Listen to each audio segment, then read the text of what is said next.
So good evening everyone. Sorry, good afternoon. So आज की जो क्लास है, आज हम लोग रोटेशन और ग्रेविटेशन इस पे क्वेश्चंस देखेंगे। और जैसा अपना स्ट्रक्चर चलता है क्लास में, क्वेश्चन के साथ ही मतलब मैं तुमको इसका कॉन्सेप्ट भी बताऊंगा। ठीक है। रोटेशन में बहुत ज़्यादा सवाल जो है केवीपीआई में नहीं पूछा गया अभी तक। मतलब इनफैक्ट अगर लास्ट 5 साल के अगर पेपर देखा जाए तो लास्ट 5 साल के पेपर में एक भी सवाल नहीं आया है। ठीक है, लेकिन सिलेबस में है, ये पूछा जा सकता है। तो जो मेन मेन टॉपिक्स है मैं वो इसमें कवर करूँगा। और इस रोटेशन के बाद जितने भी चैप्टर्स हैं, जैसे ग्रेविटेशन हो गया, चाहे फ्लूइड हो गया, फ्लूइड के अलावा ये तुम्हारा एसएचएम वेव हो गया, या फिर लॉज ऑफ थर्मोडायनेमिक्स, या फिर इलेक्ट्रोडायनेमिक्स, ऑप्टिक्स, मॉडर्न फिजिक्स, ये जितने भी टॉपिक्स हैं इसमें बहुत ही कम सवाल आए हैं। मतलब एक दो करके सवाल ही पूछे गए हैं। ठीक है, तो इस वजह से इस मतलब इस पॉइंट के बाद मैं पेपर डिस्कशन पे ज़्यादा फोकस करूँगा। जो प्रीवियस ईयर मतलब पेपर में जो क्वेश्चन आए आए हैं उन क्वेश्चन का डिस्कशन मोस्टली होगा। ठीक है, लेकिन वो अगली क्लास की बात है। इस क्लास में फ़िलहाल हम लोग रोटेशन और ग्रेविटेशन पढ़ने वाले हैं। सो क्लास स्टार्ट करते हैं फिर। ठीक है, तो सबसे पहला सवाल, so which component of force contributes to the torque. So torque क्या होता है, सबसे पहले ये समझते हैं। फोर्स हम लोगों ने न्यूटन लॉ ऑफ मोशन में समझा था कि फोर्स जो होता है, किसी भी बॉडी पे अगर नेट एक्सटर्नल फोर्स लग रहा है कुछ, तो वो जो एक्सटर्नल फोर्स है वही m इंटू ए के बराबर होता है। एक्सेलरेशन अगर कोई प्रोवाइड कर सकता है तो वो एक्सटर्नल फोर्स ही होता है। इंटरनल फोर्स जो है, अगर मान लो कोई बॉडी रिजिड है तो उसके अंदर के जो भी फोर्सेज हैं वो उसको एक्सेलरेट नहीं करा सकता। ठीक है, तो किसी भी बॉडी को एक्सेलरेट कराने के लिए हमें एक्सटर्नल फोर्स की ज़रूरत पड़ती है। लेकिन उस फोर्स में एक और प्रॉपर्टी होती है।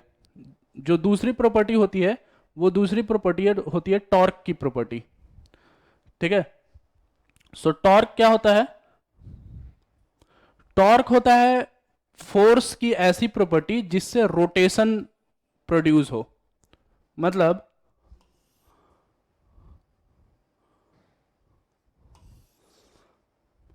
रोटेशनल जो इफेक्ट आता है, रोटेशनल इफेक्ट आता है फोर्स की एक दूसरी प्रॉपर्टी है जिसको हम लोग टॉर्क बोलते हैं। सो टॉर्क की वजह से तुम ये बोल सकते हो कि किसी भी बॉडी में रोटेशन मतलब रोटेशन देखा जा सकता है या रोटेशनल इफेक्ट देखा जा सकता है। अब अगर मान लो रोटेशन हो रहा है, रोटेशन मतलब सर्कुलर मूवमेंट, सर्कुलर मूवमेंट। अगर मान लो सर्कुलर मूवमेंट हो रहा है, इसका मतलब ये है वहां पे कोई एक्सिस ऑफ रोटेशन भी होगा जिसके अबाउट वो रोटेशन हो रहा है। ठीक है, सो एक्सिस ऑफ रोटेशन यहां पे बहुत ही क्रूशियल फैक्टर बन जाता है। अपने को यह पता होना चाहिए कि किस एक्सिस के अबाउट रोटेशन हो रहा है। जैसे फॉर एग्जांपल, जैसे मान लो तुम लोग अपना दरवाजा खोलते हो, रूम का दरवाजा खोलते हो, तो कभी नोटिस किया है कि क्या हो रहा है वहां पे? तुम दरवाजे पे फोर्स लगा रहे हो, फोर्स आगे की तरफ लग रहा है, और दरवाजा जो है वो सर्कुलर मूवमेंट कर रहा है। ठीक है, सबने ये चीज ऑब्जर्व किया होगा। तो अगर मान लो कोई दरवाजा है, जैसे मान लो ये दरवाजा है तुम्हारा, यहां पे तुमने फोर्स लगाया तो ये ऐसे घूमता है इस टाइप से। तो इस टाइप का जो मूवमेंट हो रहा है वो इस एक्सिस के अबाउट हो रहा है, इस एक्सिस के अबाउट ये देखने को मिल रहा है। ठीक है, तो जो भी रोटेशन होगा उसमें कोई ना कोई एक्सिस जरूर होगा। ठीक है, बिना एक्सिस के कोई भी रोटेशन पॉसिबल नहीं है। इस वजह से एक्सिस ऑफ रोटेशन बहुत ही क्रूशियल फैक्टर होता है। तुमको पता होना चाहिए कि किस एक्सिस के अबाउट हम रोटेशन देख रहे हैं। ठीक है, तो ये जो रोटेशनल इफेक्ट होगा यही होगा टॉर्क। तो अगर हम फॉर्मूला वाइज चले, फॉर्मूला इसका देखें हम, तो टॉर्क का फॉर्मूला होता है r cross F, where r vector is the position of force vector from axis of rotation. तो जैसे एग्जांपल के तौर पर, जैसे मान लो ये तुम्हारा एक्सिस ऑफ रोटेशन है और यहां पे मान लो फोर्स लग रहा है, ये मान लो एफ लग रहा है। तो इस एक्सिस ऑफ रोटेशन से जो भी तुम्हारा आर वेक्टर होगा पोजीशन, यही यहां पे लिया जा रहा है। सो एक्सिस ऑफ रोटेशन से जो इस एफ का पोजीशन होगा उसी को आर वेक्टर लिया जा रहा है. So torque will be r cross F vector. ठीक है. सो सवाल अभी यही पूछा जा रहा है यहां पे कि which component of force contribute to the torque. Transverse component, radial और ट्रांसवर्स कंपोनेंट, रेडियल कंपोनेंट और नन ऑफ दीज. तो देखो ये जो फोर्स है, इस फोर्स के हम दो कंपोनेंट्स कर सकते हैं. एक कंपोनेंट जो होगा वो एक्सिस के पैरेलल आएगा और एक कंपोनेंट जो होगा एक्सिस के परपेंडिकुलर होगा. ठीक है. एक यहां पे है, एक यहां पे है. एक और तीसरा कंपोनेंट हो सकता है जो कि यहां पे आएगा बाहर. तीन कंपोनेंट हम फोर्स के कर सकते हैं. तो तीन कंपोनेंट जो होगा, तीन कंपोनेंट में से दो कंपोनेंट तो मैंने यहां पे दिखा दिया, एक और कंपोनेंट यहां पे हो सकता है, तीसरा कंपोनेंट एक्स वाई जेड. ठीक है. तो अगर हम आर क्रॉस एफ करेंगे तो इसका टॉर्क नहीं आएगा. आर और एफ ये दोनों पैरेलल हो जाएंगे, एंगल 0 डिग्री है, इसका कोई टॉर्क नहीं आएगा. अगर हम दूसरे वाले का टॉर्क निकालेंगे, दूसरे वाले का अगर हम टॉर्क निकालेंगे, आर क्रॉस एफ करेंगे तो इस पॉइंट का टॉर्क आएगा. लेकिन ये जो डायरेक्शन होगा, इस डायरेक्शन को समझते हैं, ये डायरेक्शन किधर आएगा. आर यहां पे है और वो कंपोनेंट वहां पे है. ठीक है. तो इसका जो डायरेक्शन आएगा यहां पे आएगा, perpendicular, perpendicular to axis. Perpendicular to axis होगा, इसका मतलब ये है ये फोर्स का टॉर्क तो आएगा लेकिन एक्सिस के अबाउट ये घुमा नहीं पाएगा. फिर से देखो डायरेक्शन इसका, ये वाला तो समझ में आया, ये वाले का टॉर्क तो 0 हो रहा है इस कंपोनेंट का. इस वाले पे आते हैं. आर यहां पे है, r cross F, right hand rule से मैं निकाल रहा हूं डायरेक्शन. तो अंगूठा आर के डायरेक्शन में, उंगलियां एफ के डायरेक्शन में और क्रॉस. क्रॉस करोगे तो आर क्रॉस एफ यहां पे आएगा. ठीक है. ये वेक्टर में सबने सीखा ही होगा कैसे हम राइट हैंड रूल लगाते हैं.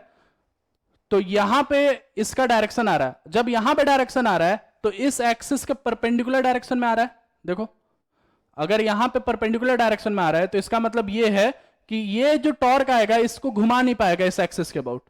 जब घुमा नहीं पाएगा तो टॉर्क होते हुए भी इसका कोई काम नहीं होगा, ये भी खत्म. तीसरा कंपोनेंट बचा जो कि यहां पे बाहर है. ठीक है. इस फोर्स का तीसरा कंपोनेंट जो कि बाहर है, अब उसको देखते हैं. अगर उसको देखें हम तो आर क्रॉस, ठीक है, आर यहां पे है, उंगलियां यहां पे है. क्रॉस करोगे तो नीचे के डायरेक्शन में आ गया, नीचे के डायरेक्शन में आ गया. इसका मतलब ये है क्या एक्सिस को पैरेलल हो गया, एक्सिस के पैरेलल हो गया. इसका मतलब ये है ये जो तीसरा कंपोनेंट है यही इसको रोटेट कराने वाला है.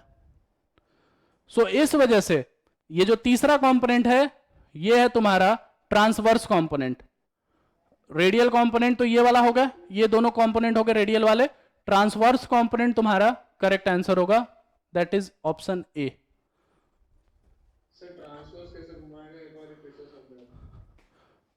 देखो यहां पे आर वेक्टर आ रहा है, यहां पे आर वेक्टर आ रहा है. ठीक है. ऐसा समझो ये एक्सिस है, यहां पे आर वेक्टर है और फोर्स इसके परपेंडिकुलर, फोर्स इसके परपेंडिकुलर, ये एक्सिस है. तो क्रॉस करोगे तो नीचे आ गया, मतलब क्या इस एक्सिस ऑफ रोटेशन के पैरेलल आ गया.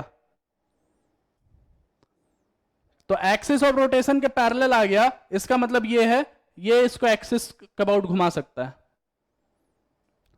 ठीक है. प्रैक्टिकल भी करके देख लेते हैं. जैसे मान लो ये तुम्हारा दरवाजा है. ठीक है. अगर इस दरवाजे पे मैं ऊपर की तरफ फोर्स लगाऊं, ऊपर की तरफ, तो क्या इस एक्सिस के अबाउट ये ऐसे घूम पाएगा, क्या ऐसे घूम पाएगा. ऊपर फोर्स लगा रहा हूं, नहीं घूम पाएगा. अगर मैं यहां पे फोर्स लगा रहा हूं रेडियल, दूसरा रेडियल डायरेक्शन, तो क्या इसको ऐसे घुमा पाएगा, नहीं घुमा पाएगा. लेकिन अगर मैं फोर्स यहां पे लगा रहा हूं इसके परपेंडिकुलर डायरेक्शन में, तो क्या इसको ये घुमा पाएगा, इस केस में घुमा देगा, इस केस में ये घुमा देगा. इसका मतलब ये दोनों नहीं घुमा पाएंगे, जो तीसरा वाला है जो परपेंडिकुलर है बस वही घुमा पाएगा. पॉइंट क्लियर है. तो आर क्रॉस एफ, फिर एफ के ये तीन कंपोनेंट्स, इसमें से ये जो परपेंडिकुलर वाला है बस यही इसको रोटेट करा सकता है. इस वजह से करेक्ट आंसर ए होगा. चलो ठीक है। सो ये है टॉर्क का बेसिक डेफिनेशन। अगले सवाल पे चलते हैं। अगला सवाल है अ कपल प्रोड्यूसेस। अब कपल क्या होता है? कपल का मतलब होता है, कपल का मतलब क्या होता है? कपल का मतलब दो लोग होते हैं। कपल मतलब दो। तो अगर मान लो कोई बॉडी है, ठीक है, अगर इस बॉडी पे एक फोर्स यहां पे लग रहा है और एक फोर्स पीछे लग रहा है, ठीक है, एक फोर्स इधर और एक फोर्स इधर, तो इन दोनों फोर्सेस को हम कपल फोर्स बोलते हैं। इन दोनों फोर्स को अगर इकट्ठे ले लिया जाए तो इसको हम लोग बोलते हैं कि एक कपल फोर्स है। सो कपल फोर्स की प्रॉपर्टी क्या हो गई? कपल फोर्स की प्रॉपर्टी ये है कि वो बॉडी में एक्सेलरेशन नहीं ला सकता। बॉडी में एक्सेलरेशन नहीं ला सकता। देखो नेट फोर्स जीरो है इन दोनों का। So for a couple force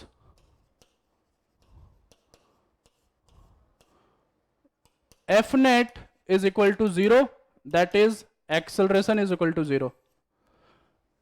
ठीक है, तो एक्सेलरेट नहीं करा सकता है, लेकिन ये इसको रोटेट जरूर करा सकता है। मान लो अगर मैं एक्सिस ऑफ रोटेशन यहां पे ले लूं, ये इस एक्सिस के अबाउट क्रॉस, क्रॉस बनाने का मतलब ये है, ये एक्सिस ऑफ रोटेशन है तुम्हारा perpendicular to the rod. Cross का मतलब ये होता है। तो अगर मैं ये एक्सिस ऑफ रोटेशन मान लूं तो देखो आर क्रॉस एफ, क्या इसका टॉर्क आएगा? और आर क्रॉस एफ इसका भी टॉर्क आएगा, दोनों का टॉर्क आएगा।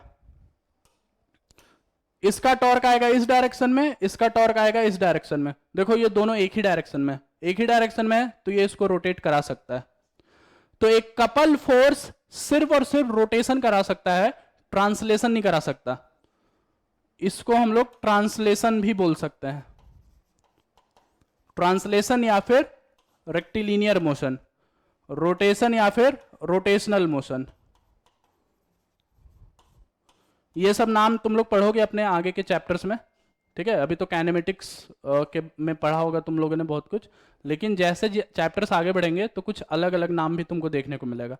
सो इस पार्ट को ट्रांसलेशन बोलते हैं, जो कि वो करा नहीं सकता कपल, और रोटेशनल जो कि करा सकता है। सो इस वजह से couple force produces rotational motion. कोई रोटेशनल ट्रांसलेशन या फिर लीनियर मोशन वो नहीं करा सकता, ठीक है।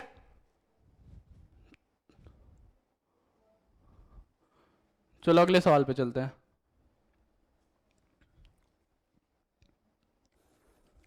अगला सवाल है मोमेंट ऑफ इनर्शिया के ऊपर। सो आई एक्स वाई मतलब moment of inertia about x y plane, ये इसका मीनिंग है। एक्स वाई का मतलब एक्स वाई लिया जा रहा है, मतलब एक्स वाई के अबाउट मोमेंट ऑफ इनर्शिया लिया जा रहा है। So if I x Y is the moment of inertia of ring about a tangent in the plane of the ring, and I x dash y dash, I x dash y dash is the moment of inertia of a ring about a tangent perpendicular to the plane of the ring, then तो एक जो moment of inertia है, अब moment of inertia क्या होता है सबसे पहले वो समझते हैं। जैसे सेंटर ऑफ मास हम किसी भी बॉडी का निकालना सीख रहे थे, सेंटर ऑफ मास जो था m1r1 plus m2r2 plus m3r3 by m1 plus m2 plus m3, ये फॉर्मूला लगा करके हमने सेंटर ऑफ मास निकालना सीखा था। वैसे ही बॉडी का, किसी भी बॉडी का मोमेंट ऑफ इनर्शिया होता है।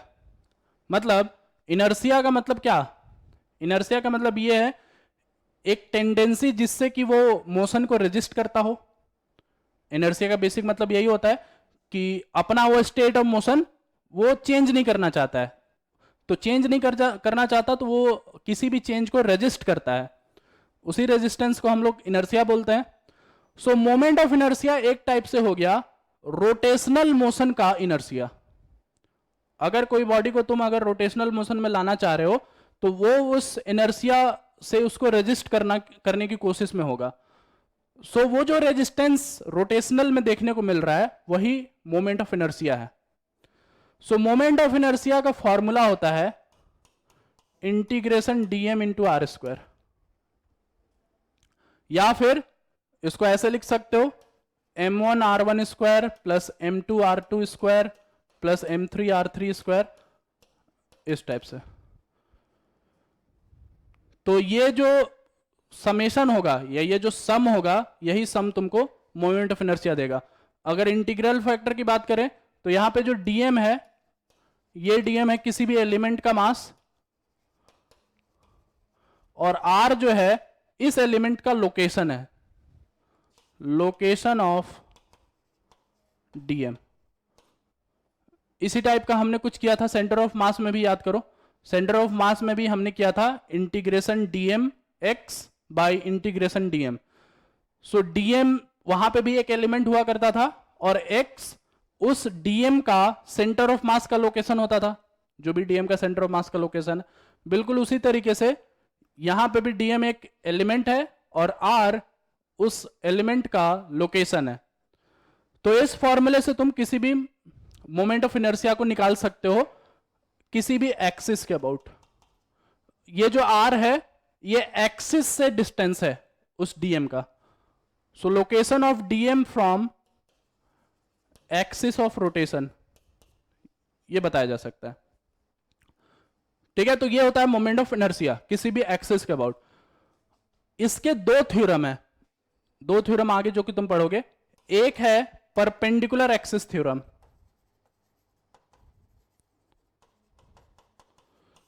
और दूसरा है पैरेलल एक्सिस थ्योरम। सो परपेंडिकुलर एक्सिस थ्योरम सिर्फ 1D या 2D ऑब्जेक्ट्स के लिए लगाया जा सकता है। ये सिर्फ 1D या 2D ऑब्जेक्ट्स के लिए लगाया जा सकता है, लेकिन ये जो पैरेलल एक्सिस थ्योरम है ये किसी भी ऑब्जेक्ट के लिए लगा सकता है। सो ये वैलिड फॉर ऑल है। ठीक है, सो परपेंडिकुलर एक्सिस थ्योरम क्या होता है? परपेंडिकुलर एक्सिस थ्योरम जैसे तीन एक्सेस होते हैं, जैसे मान लो कोई ऑब्जेक्ट है, ये ऑब्जेक्ट मान लो एक्स वाई प्लेन में है, लेट से एक्स वाई और जेड, ये तीन एक्सेस है। सो ऑब्जेक्ट जो है मान लो एक्स वाई प्लेन में है, तो परपेंडिकुलर एक्सिस थ्योरम के अकॉर्डिंग हम ये बोल सकते हैं कि I of Z is equal to I of X plus I of Y. So moment of inertia अगर x के अबाउट निकाला जाए, मोमेंट ऑफ इनर्शिया अगर y के अबाउट निकाला जाए, तो इन दोनों का sum moment of inertia about z होगा। और मोमेंट ऑफ इनर्शिया हम निकालेंगे इस फॉर्मूले से। वैसे ही पैरेलल एक्सिस थ्योरम क्या होता है? Parallel axis theorem centre of mass के रिस्पेक्ट में डिफाइन होता है। कैसे? जैसे मान लो यहां पे एक ऑब्जेक्ट है और ये इसका सेंटर ऑफ मास है, ठीक है, और मान लो अपना एक्सिस ऑफ रोटेशन लेट से यहां पे है। इस एक्सिस ऑफ रोटेशन और सेंटर ऑफ मास के बीच में डिस्टेंस है d, ठीक है। तो इस एक्सिस के लिए हम ये बोल सकते हैं कि moment of inertia about axis is equal to moment of inertia about centre of mass plus md square. Centre of mass के अबाउट अगर तुमको मोमेंट ऑफ इनर्शिया पता है तो तुम इसको इधर से इधर शिफ्ट कर सकते हो प्लस करके। अगर मान लो तुमको इसका पता है और सेंटर ऑफ मास का तुमको निकालना है तो तुम इधर से इधर शिफ्ट कर सकते हो माइनस करके। देखो I of centre of mass हो जाएगा I of axis minus md square. So parallel axis theorem दो पैरेलल एक्सिस के बीच का रिलेशन है जहां पे एक पॉइंट हमेशा सेंटर ऑफ मास है। ये पैरेलल एक्सिस थ्योरम किसी भी जनरल एक्सिस के बीच में रिलेशन नहीं बता सकता। जैसे फॉर एग्जांपल, जैसे मान लो अगर मैं ये ऑब्जेक्ट ले रहा हूं, एक एक्सिस यहां पे ले रहा हूं और एक एक्सिस यहां पे ले रहा हूं और सेंटर ऑफ मास यहां पे है, लेट से दोनों के बीच में डिस्टेंस कुछ आ रहा है। अगर ये एक्सिस 1 है ये एक्सिस 2 है तो मैं ये नहीं लिख सकता कि I1 is equal to I2 plus mr square, ये नहीं लिख सकता। पैरेलल एक्सिस थ्योरम सिर्फ सेंटर ऑफ मास के लिए डिफाइन होता है, वो किसी और पॉइंट के लिए डिफाइन नहीं किया जा सकता। सो परपेंडिकुलर एक्सिस थ्योरम तीन परपेंडिकुलर एक्सिस के बीच में ये रिलेशन देता है, that is Ix plus Iy equal to Iz। और parallel axis theorem centre of mass और किसी जनरल एक्सिस के बीच में रिलेशन देता है। सो इस तरीके से ये मोमेंट ऑफ इनर्शिया के कॉन्सेप्ट जो है कवर कर सकते हैं। अब इस क्वेश्चन पे आते हैं।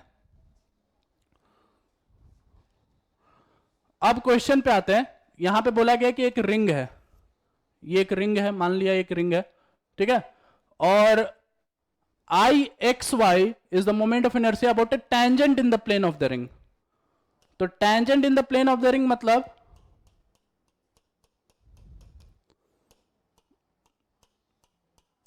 ये इसका हो गया tangent in the plane of the ring, ये I x y है. And I x dash y dash is the moment of inertia of a ring about a tangent perpendicular to the plane of the ring. Tangent के about ही है लेकिन perpendicular है. Perpendicular है तो क्या ये वाला तुम्हारा हो गया मोमेंट ऑफ इनर्शिया परपेंडिकुलर. इसको क्रॉस से मैं दिखा रहा हूं. सो ये है I x dash Y dash. ठीक है, एक प्लेन एक मतलब वो बेसिकली कंपोनेंट, दूसरा कंपोनेंट, एक अगर मैं तीसरा कंपोनेंट भी यहां पे ले लूं तो तीसरा कंपोनेंट यहां पे क्या हो जाएगा, तीसरा कंपोनेंट यहां पे हो जाएगा ये वाला कंपोनेंट. एक मिनट,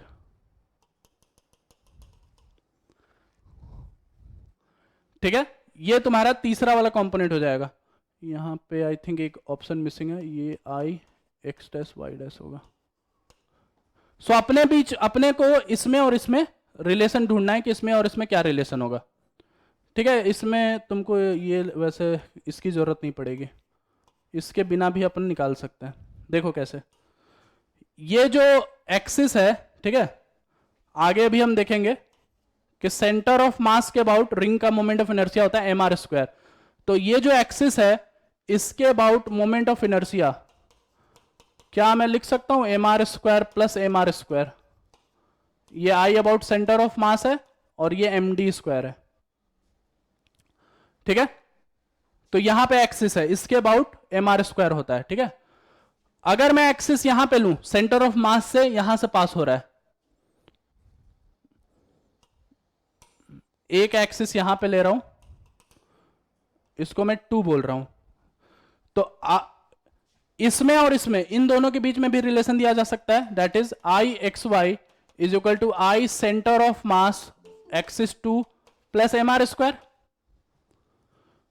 इसके about moment of inertia plus mr square. So इसके अबाउट होता है mr स्क्वायर बाई 2, ये हम आगे ये भी फॉर्मूला देखेंगे, प्लस md स्क्वायर कर दो, दैट इज mr स्क्वायर.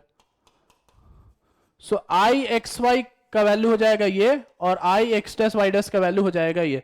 सो इन दोनों के बीच में क्या रिलेशन है, ये है तुम्हारा 3/2 का फैक्टर और ये तुम्हारा 2 का फैक्टर. सो 3/2 और 2 का factor. So I x Y divided by I x dash Y dash. सो ये हो जाएगा 3/2 डिवाइडेड बाई 2, दैट इज 3/4. इसका मतलब करेक्ट ऑप्शन जो होगा वो होगा डी. सो 2 बार पैरेलल एक्सिस थ्योरम यहां पे लगाया है. परपेंडिकुलर यहां पे मतलब परपेंडिकुलर से भी जा सकते थे लेकिन मैं इसी से जाना बेटर समझा. ये है पैरेलल एक्सिस से. ठीक है, परपेंडिकुलर एक्सिस से भी मैं इसको बता सकता हूं क्योंकि ये 2D ऑब्जेक्ट है, रिंग एक 2D ऑब्जेक्ट होता है, तो मैं परपेंडिकुलर से भी मतलब इसको सॉल्व कर सकता हूं. एक बार वो भी मेथड में बता देता हूं. सो परपेंडिकुलर एक्सिस से अगर मान लो मुझको सॉल्व करना हुआ तो एक एक्सिस तो ये वाला है, एक एक्सिस क्रॉस वाला है और तीसरा एक्सिस यहां पे है. सो ये तुम्हारा आई एक्स वाई है, इसको मान लो 2 और यहां पे ये है I x dash Y dash. So इन तीनों के बीच में रिलेशन दिया जा सकता है I of 2 plus I x Y is equal to I x dash Y dash. So I of 2 की वैल्यू जो है mr स्क्वायर बाई 2 है, mr स्क्वायर बाई 2 है और आई एक्स वाई अभी हमने निकाला था वो था 2 mr स्क्वायर और आई ऑफ 2 ये है mr स्क्वायर बाई 2. सो इन दोनों के बीच में अगर हम रिलेशन देखें तो क्या मैं I2 को 4 टाइम्स आई एक्स वाई बोल सकता हूं. I2 को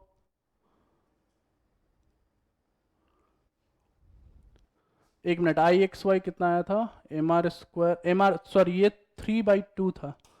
एक मिनट, आई एक्स वाई की वैल्यू थी 3/2. सो I2 और IXY में हम लोग क्या रिलेशन दे सकते हैं? I2 को हम बोल सकते हैं, देखो ये कितना आ रहा है, IXY/3 plus IXY is equal to IX dash Y dash. सो ये एलसीएम लोगे तो ये हो जाएगा 4/3 IXY is equal to IX dash Y dash. इसका मतलब IXY की वैल्यू हो गई 3/4, यही सेम आंसर आ गया। सो परपेंडिकुलर से भी निकाल सकते हो और पैरेलल से भी निकाल सकते हो, दोनों से भी इसको सॉल्व किया जा सकता है। ठीक है, सो ये है मोमेंट ऑफ इनर्शिया ओवरऑल। चलो आगे बढ़ते हैं। हाँ, सो ये फॉर्मूलेस की बात कर रहा था मैं, मोमेंट ऑफ इनर्शिया और एक्सिस, किस एक्सिस के अबाउट क्या मोमेंट ऑफ इनर्शिया होता है, ये तुमको थोड़ा सा याद करना पड़ेगा यहाँ पे। जैसे सबसे पहले रॉड देखो, रॉड में अगर बीच में से एक्सिस पार हो रहा है, बीचों बीच एक्सिस है, तो ml²/12 होता है मोमेंट ऑफ इनर्शिया। साइड का अगर एक्सिस है तो ml²/3 होता है। अगर रेक्टेंगुलर सीट है, बीचों बीच पार हो रहा है, तो m/12 into l² plus b², where l and b is the length and width। अगर सर्कुलर रिंग है, बीच में से पार हो रहा है mr², जिसकी बात मैं अभी कर रहा था। अगर देखो यहां पे ये वाला केस देखो, अगर मैं बीचों बीच पास कर रहा हूं तो mr², लेकिन अगर मैं डायमीट्रिकली ले रहा हूं, डायमीटर पे, तो डायमीटर पे ले रहा हूं तो mr²/2। इन सब का प्रूफ तुम देखोगे अपनी क्लास में जब तुम पढ़ोगे इसके बारे में, ठीक है। फिर अगर मैं टेंजेंट ले रहा हूं तो ये हो जाएगा 2mr², जो अभी हमने निकाला भी था, 2mr² के बराबर था। लेकिन अगर टेंजेंट है और डायग्राम ये डायमीटर के पैरेलल है, ये वाला टेंजेंट बीचों बीच है, बीच वाला एक्सिस के पैरेलल है, और ये वाला जो टेंजेंट है ये डायमीटर के पैरेलल है, तो यहां पे 3/2mr² होगा, अलग अलग होगा, जो अभी हमने सॉल्व करके देखा था। फिर अगर हम डिस्क की बात करें तो डिस्क के बीचों बीच mr²/2, साइड की बात करें तो 3/2mr² पैरेलल एक्सिस से, और अगर डायमीटर के अबाउट है तो mr²/4 होता है वो, और डायमीटर का अगर पैरेलल है तो 5/4mr²। सो ये सबसे बेसिक वो है, ऑब्जेक्ट्स हैं, रिंग, डिस्क, रॉड। इसके अलावा कुछ 3D ऑब्जेक्ट्स हैं। 3D ऑब्जेक्ट्स का अगर हम मोमेंट ऑफ इनर्शिया समझे, तो अगर मान लो पैरेलेलोपिपेड है, तो इसका मोमेंट ऑफ इनर्शिया जो एक्सिस लोगे उस एक्सिस के अबाउट अलग अलग होगा। एक्स एक्सिस लोगे, मतलब एक्स के अबाउट एक्सिस लोगे, तो ये आएगा ma² प्लस l²/12, y के अबाउट ये, z के अबाउट ये। अगर x y के अबाउट लोगे तो फिर ये अलग आएगा, mb²/12 प्लस ml²/3। तो कैसा एक्सिस है इस बात पे 3D में डिपेंड करता है। 2D में ऑप्शंस कम है, लेकिन 3D में हमारे मतलब 3D में एक्सिस के पॉसिबिलिटीज थोड़ा ज्यादा होते हैं। वैसे ही अगर मैं सिलेंडर लूं तो सिलेंडर में भी अलग अलग एक्सिस है। अगर x के अबाउट है तो mr²/2 plus ml²/12। x1 x2 अगर है, मान लो यहां से यहां पे अगर हम देख रहे हैं, तो ये होगा mr²/4 प्लस ml²/3। और लास्ट में z के अबाउट mr²/2। z मतलब ये वाला, ये मान लो एक्सिस है तुम्हारा, ये सिलेंडर है तुम्हारा, और ये तुम्हारा एक्सिस ऑफ रोटेशन बीचों बीच, ये हो गया z, जो कि होता है mr²/2। वैसे ही फिर सेमी सिलेंडर का है, सर्कुलर सिलेंड्रिकल सेल, सेल मतलब खोखला है बीच में, सेल का moment of inertia. Half cylindrical shell, sphere, sphere का बीचों बीच लोगे तो 2/5 mr², ये सॉलिड स्फेयर है। और अगर मैं स्फेरिकल सेल लूं, that is hollow sphere, hollow sphere का 2/3 mr² होता है। सो हॉलो स्फेयर का मोमेंट ऑफ इनर्शिया ज्यादा होता है इससे, सॉलिड स्फेयर से। सॉलिड स्फेयर को घुमाना थोड़ा सा ज्यादा आसान है हॉलो स्फेयर से। और हेमिस्फेयर का लास्ट में, इसका फिर से तुमको एक्सिस देखना पड़ेगा, एक्स वाई ले रहे हो कि जेड ले रहे हो। सो एक्स वाई जेड यहां पे वैसे तीनों एक ही के बराबर होता है, दैट इज 2/5 mr²। सो ये कुछ 3D ऑब्जेक्ट्स हैं, कॉमन ऑब्जेक्ट्स, जिसका एक्सिस के अबाउट तुमको मोमेंट ऑफ इनर्शिया यहां पे लिखा गया है। कुछ एक्सिस तुमको यहां पे याद करना पड़ेगा ताकि तुम क्वेश्चन सॉल्व कर सको। 3D का तो फिर भी स्फीयर और हॉलो स्फीयर, इन दोनों का तुम ध्यान रखना, और इसमें लेकिन तुमको पूरा ध्यान रखना पड़ेगा। डिस्क का भी, रिंग का भी, और इसका भी, रॉड का भी। चलो आगे बढ़ते हैं। सो अगला सवाल जो है ये टॉर्क का डायनेमिक्स के ऊपर है। सो टॉर्क का डायनेमिक्स में तुमको एक दो फॉर्मूले याद रखने पड़ेंगे। अगर मान लो इक्विलिब्रियम सिचुएशन है, मान लो कोई बॉडी इक्विलिब्रियम पे है, अगर कोई भी बॉडी इक्विलिब्रियम पे है तो torque about any axis is equal to 0। कोई भी एक्सिस उठा लो, चाहे वो बॉडी के अंदर है चाहे वो बॉडी के बाहर है, एक्सिस ऑफ रोटेशन कहीं पे भी है, टोटल टॉर्क 0 के बराबर आना चाहिए, तभी वो इक्विलिब्रियम पे आएगा। और अगर मान लो इक्विलिब्रियम पे नहीं है, मतलब वो रोटेट हो रहा है, ठीक है, डायनेमिक सिचुएशन पे है। सो डायनेमिक सिचुएशन में torque about any axis is equal to I about axis into alpha, जहां पे अल्फा जो है वो है एंगुलर एक्सेलरेशन, जो सर्कुलर मोशन में हमने पढ़ा था। So torque is equal to I alpha, सिर्फ यही एक सिंगल फॉर्मूला है डायनेमिक्स का। जैसे F is equal to m a होता है ट्रांसलेशन मोशन या लीनियर मोशन के लिए, वैसे ही रोटेशनल मोशन के लिए torque is equal to I alpha होता है, ठीक है। सो इसमें तुमको एक्सिस ऑफ रोटेशन के बारे में पता होना चाहिए। पहले किस एक्सिस के अबाउट रोटेशन तुम देख रहे हो वो तुमको पता होना चाहिए। जब वो पता होगा तो टॉर्क पता होगा और आई भी पता होगा, ठीक है। तो इस क्वेश्चन पे अब आते हैं। सो इस क्वेश्चन में देखो क्या हो रहा है। इस क्वेश्चन में सबको स्क्रीन दिख रही है ना? स्क्रीन विजिबल है? Yes sir. अच्छा, सो इस क्वेश्चन में देखो क्या हो रहा है। A rod P Q of mass m and length l is hinged about and r। And r यहां पे नहीं है, ये एंड p है, ठीक है।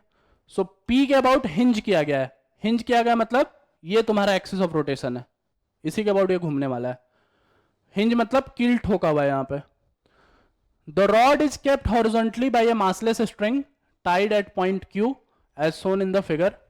When string is cut, इस स्ट्रिंग को काट दिया मैंने, the initial angular acceleration of the rod is the initial angular acceleration of the rod is।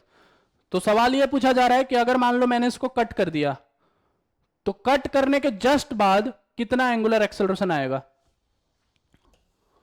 सो ये तुम्हारा हिंज है और ये तुम्हारा रॉड है, इसका अल्फा तुमसे पूछा जा रहा है। तो सबसे पहले ये देखते हैं कि इसमें फोर्स क्या क्या लग रहा है। तो ये एक्सिस है, क्या इस पे सिर्फ एक mg लग रहा होगा, यहां पे एक mg, और तो कोई फोर्स है नहीं। जो भी फोर्स है बाकी एक्सिस से ही पास हो जा रहा है। जैसे मान लो यहां पे एक नॉर्मल लगेगा nx मान लेता हूं, यहां पे एक नॉर्मल लगेगा ny मान लेता हूं, ठीक है।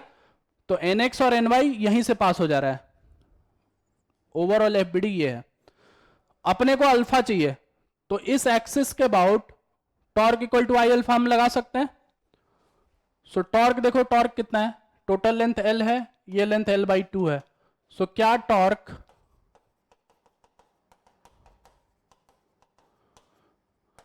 इसका टॉर्क क्या L/2 इंटू mg हो जाएगा, और L/2 और mg के बीच में एंगल 90 डिग्री है, तो ये हो जाएगा 90।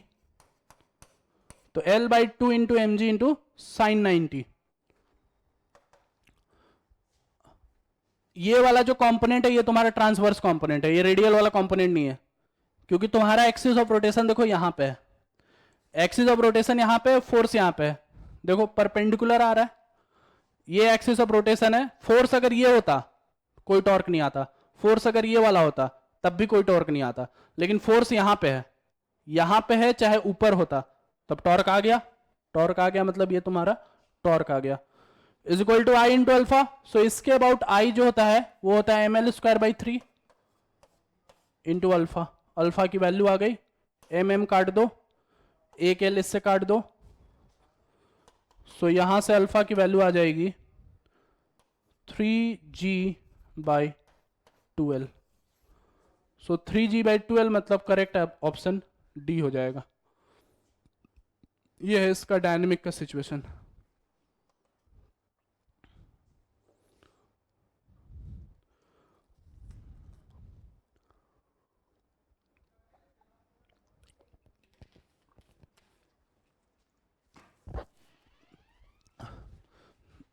चलो ठीक है, आगे बढ़ते हैं।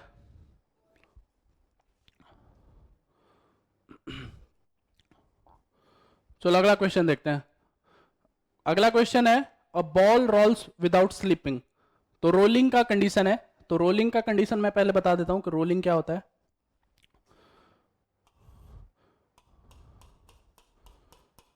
जैसे मान लो यहां पे एक बॉडी, ये ग्राउंड है, ठीक है, और एक मान लो यहां पे स्फेयर ले लिया मैंने, स्फेयर ले लिया।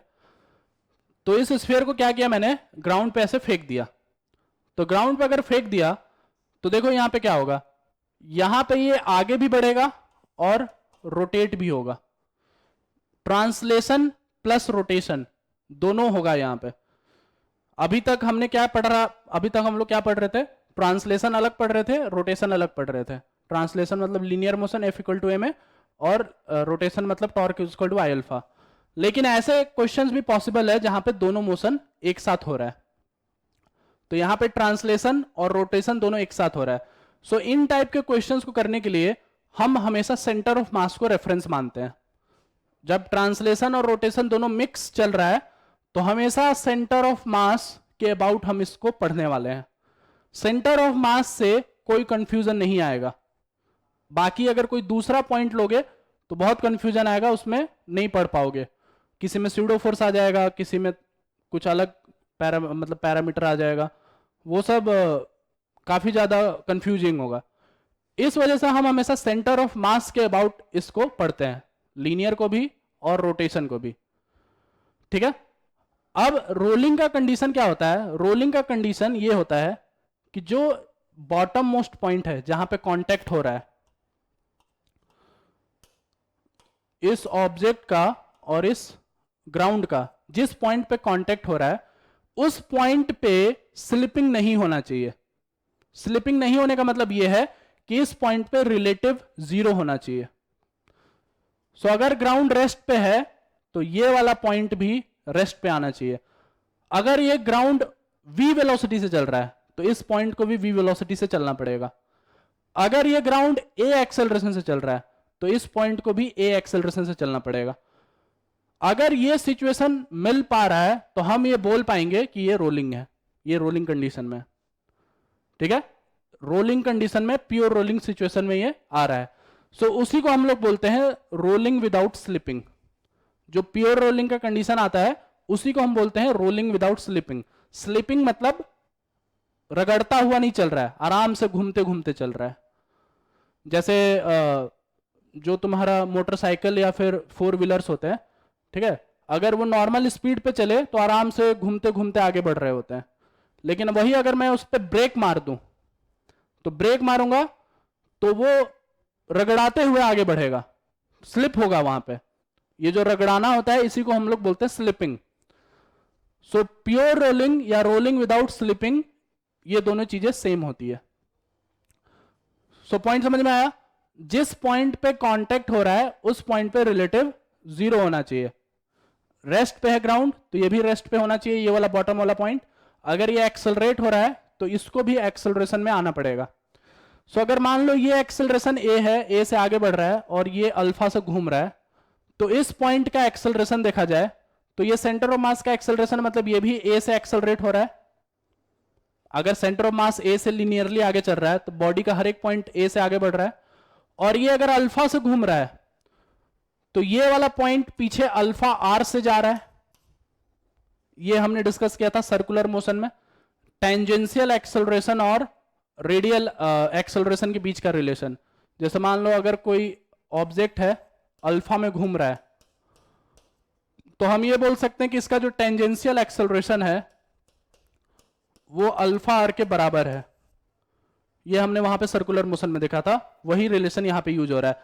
अगर ये अल्फा से घूम रहा है तो इसका पॉइंट इधर की तरफ अल्फा आर से जा रहा होगा। सो इस पॉइंट का नेट एक्सेलरेशन इस वजह से हो गया a माइनस अल्फा आर। अब रिलेटिव रोकने के लिए ग्राउंड जीरो एक्सेलरेशन से चल रहा है, इस वजह से मैं इसको भी जीरो एक्सेलरेशन से एक्सेलरेट कराऊंगा। सो यहां से अपने को रिलेशन मिल जाएगा a is equal to alpha r. ये है इस प्योर रोलिंग का कंडीशन इस सिचुएशन में। अगर मान लो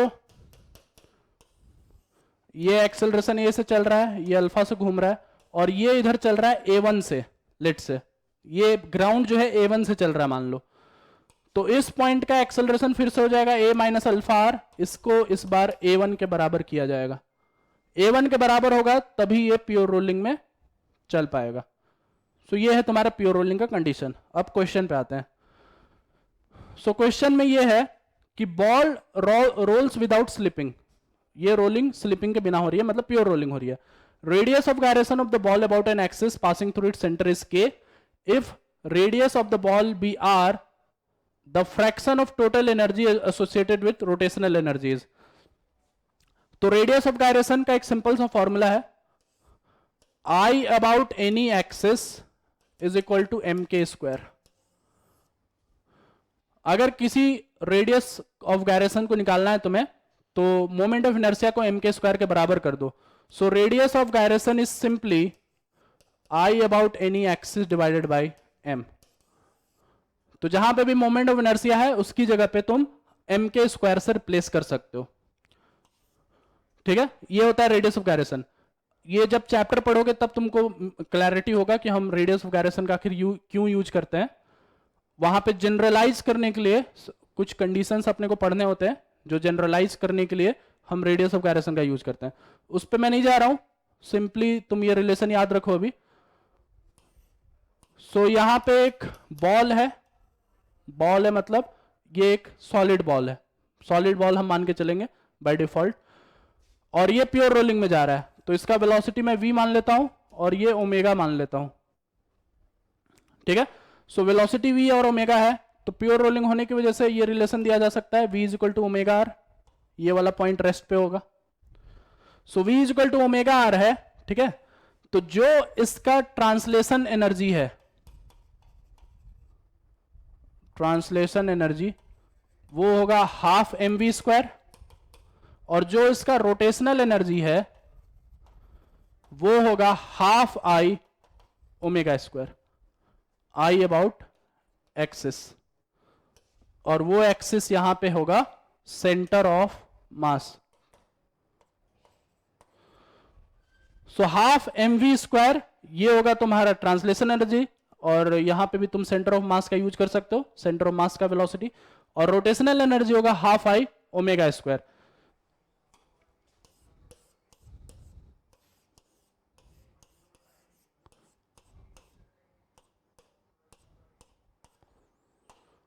सो अगर मैं ट्रांसलेशन एनर्जी को आगे लिखूं, सो इसको मैं सिंपली लिख सकता हूं हाफ एम वी स्क्वायर के बराबर, और अगर मैं रोटेशनल एनर्जी को आगे लिखूं तो इसको मैं लिख सकता हूं half I, I that is m के स्क्वायर इंटू ओमेगा स्क्वायर, और के की जो ओमेगा की जो वैल्यू है वो हम वी बाई आर रख सकते हैं, तो वी बाई आर रख सकते हैं, तो ये हो जाएगा half K R square into V square. ये हो गया तुम्हारा total energy, rotational energy. So total energy क्या हो गया, टोटल एनर्जी हो जाएगा half M we square, half M we square 1 plus K square by R square, इन दोनों को जोड़ दो, टोटल एनर्जी मिल जाएगा। सो फ्रैक्शन निकालने के लिए रोटेशनल एनर्जी को इससे डिवाइड कर दो,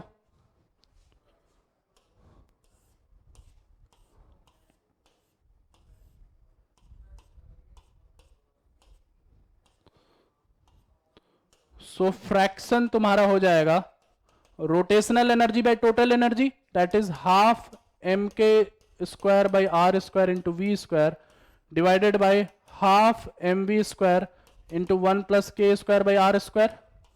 सो half M we square cut गया, यहां से आर स्क्वायर का एलसीएम ले लो, सो ये हो जाएगा K square by R square plus K square, मतलब करेक्ट आंसर तुम्हारा हो जाएगा बी।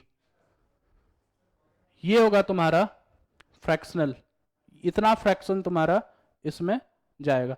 वैसे अगर मैं ट्रांसलेशन एनर्जी का फ्रैक्शन पूछता तो वो डिवाइडेड बाय टोटल एनर्जी कर सकते थे। सो ये है तुम्हारा प्योर रोलिंग का कंडीशन। चलो आगे बढ़ते हैं। सो अगला क्वेश्चन देखो,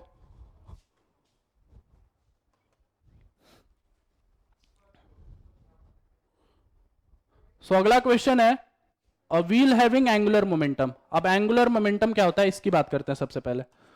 सो एंगुलर मोमेंटम भी एक्सिस के अबाउट डिफाइन किया जाता है। किसी भी एंगुलर मोमेंटम को हम लिख सकते हैं I about axis into omega, ठीक है। टॉर्क आई अल्फा होता है, एंगुलर मोमेंटम आई ओमेगा होता है। सो अगर मैं इसको डिफरेंशिएट करूं, so D L axis by D T, हम इसको लिख सकते हैं I about axis into D omega by D T. मतलब ये हो जाएगा आई एक्सिस इंटू अल्फा, मतलब ये हो जाएगा तुम्हारा torque about axis. So torque about any axis is rate of change of angular momentum. जैसे फोर्स होता है rate of change of momentum, वैसे ही टॉर्क होता है rate of change of angular momentum. ये इस रिलेशन से हम लोग देख सकते हैं। सो इसका मतलब ये है अगर किसी एक्सिस के अबाउट टॉर्क जीरो है, किसी एक्सिस के अबाउट टॉर्क जीरो है, तो हम ये बोल सकते हैं कि एंगुलर मोमेंटम कांस्टेंट है, या फिर ये बोल सकते हैं कि एंगुलर मोमेंटम कंजर्व्ड है। सेंटर ऑफ मास वाली थ्योरी, सेंटर ऑफ मास में याद करो जब हमने ये बोला था कि एक्सटर्नल फोर्स अगर जीरो होता है तो मोमेंटम कंजर्व किया जा सकता है, टोटल मोमेंटम सिस्टम का कंजर्व होगा। वैसे ही अगर किसी सिस्टम पे किसी एक्सिस के अबाउट टॉर्क जीरो है, एक्सिस क्रूशियल है, फिर से किसी एक्सिस के अबाउट अगर टॉर्क जीरो है तो एंगुलर मोमेंटम उसका कांस्टेंट होगा या एंगुलर मोमेंटम कंजर्व होगा, ठीक है। सो ये है तुम्हारा एंगुलर मोमेंटम का थ्योरी। अब क्वेश्चन पे आते हैं। सो एंगुलर मोमेंटम है 2 pi kg metre square second about its vertical axis, rotates at a rate of 60 RPM. 60 RPM मतलब ये तुम्हारा ओमेगा है, 60 रिवॉल्यूशंस पर सेकेंड पर मिनट। सो इसको रेडियन पर सेकेंड में कन्वर्ट करते हैं तो ये हो जाएगा 60 into 2 pi divided by 60 radian पर सेकेंड। सो 60 60 कटा, सो ये आ जाएगा 2 पाई रेडियन पर सेकेंड। रिवॉल्यूशन की जगह पे 2 पाई, मिनट की जगह पे 60। सो ये तुम्हारा ओमेगा हो गया। The torque which can stop the wheel rotation in 30 second would be. So torque जो है वो है rate of change of angular momentum, या फिर हम लोग ये बोल सकते हैं total change in moment angular momentum by total time. So total change in angular momentum अपने को 2 पाई से इसको जीरो पे लाना है, ठीक है। 2 पाई से जीरो पे लाना है, इसका मतलब ये हुआ ये कितना हो गया 2 पाई माइनस जीरो बाई 30, तो क्या ये पाई बाई 15 हो गया। पाई बाई 15 मतलब डी तुम्हारा आंसर हो जाएगा। ये है तुम्हारा एंगुलर मोमेंटम का केस। चलो आगे चलते हैं, ठीक है। ये सवाल देखते हैं। सो ये सवाल थोड़ा सा अच्छा सवाल है, थोड़ा सा डिफिकल्ट सवाल है। देखो क्या हो रहा है इसमें। न्यूटन लॉ ऑफ मोशन में फ्रिक्शन एब्सेंट था, न्यूटन लॉ ऑफ मोशन में फ्रिक्शन एब्सेंट था, तो वहां पे जब पुली पे स्ट्रिंग पास होता था तो सिंपली उससे स्लिप कर जाता था। स्लिप कर जाने का मतलब यह है कि जब ये स्ट्रिंग उससे बाहर मतलब ऐसे निकलता था तो डिस्क वैसा का वैसा ही रह जाता था, या पुली वैसा का वैसा ही रह जाता था, ठीक है। इसको बोलते हैं स्लिप करना। अगर यहां पे स्लिपिंग नहीं हो रही है तो क्या होगा अब कि जब ये स्ट्रिंग इससे निकलेगा, ऐसे आगे बढ़ेगा, तो साथ ही साथ पुली को भी घुमाते हुए आगे बढ़ेगा। मतलब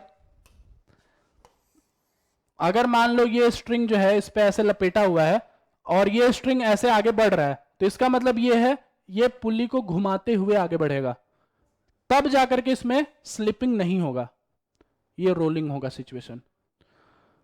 तो इस चैप्टर में जो न्यूटन लॉ ऑफ वाला कंडीशन था वो कंडीशन अब खत्म। स्ट्रिंग को अगर पुली से पार कराओगे तो पुली को घुमाते हुए वो आगे बढ़ेगा, पुली को घुमाते हुए वो आगे बढ़ेगा, ठीक है। अब आते हैं इस सवाल पे। तो इस सवाल पे क्या दिया हुआ है कि एक स्ट्रिंग है, यहां पे ये वाला स्ट्रिंग इस पुली के साथ ऐसे लपेटा हुआ है और दूसरा एंड इस पुली के साथ लपेटा हुआ है, और इसको मैंने यहां से रिलीज कर दिया।